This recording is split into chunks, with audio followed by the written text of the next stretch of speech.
Alistair's heart beat hard enough to break free from his scrawny chest. Afraid it might escape, he clutched himself with both hands and squeezed his eyes shut.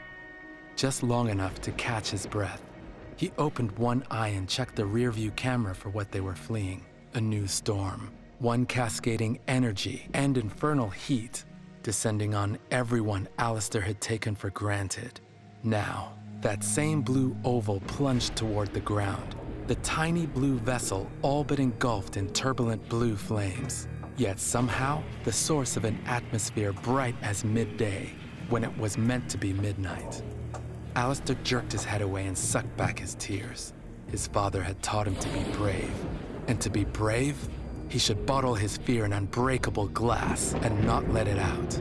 He did his best to contain it, though each escaped breath brought more fear for him to bottle up.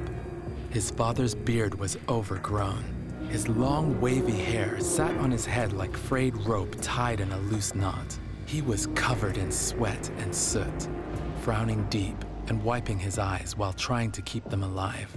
With a firm pat on Alistair's legs, he exhaled. His sleeve nothing but scraps of burned fabric. "I should have listened to your mother," his father said, swallowing 2 times in a row. "Kept my potentials." The sentence ended abruptly. The blue fire in the sky flashed bright and roared as it hit the ground, setting the surrounding forest ablaze.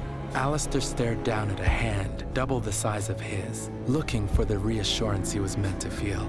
But the fear pressed against the sides of the imaginary bottle, on its way to bursting free, and all he found was the urge to suck back more tears. He wondered how everyone would get to safety. He wondered how they would get to safety.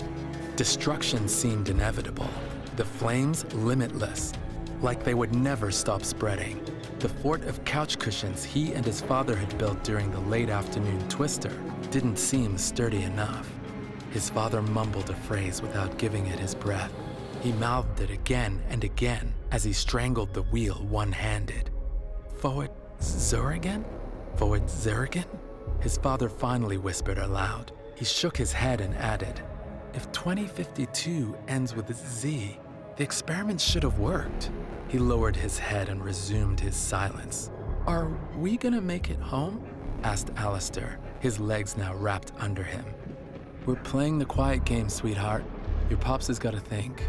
He twisted toward the window, pointing as he protested. "But the sky." "Just keep your head down and pray a little bit," his father said harshly. But his face was apologetic as he stroked Alistair's turtleneck, then the afro too big for his head. "It's gonna be all right," his father rubbed his shoulder. "It's gonna be all right.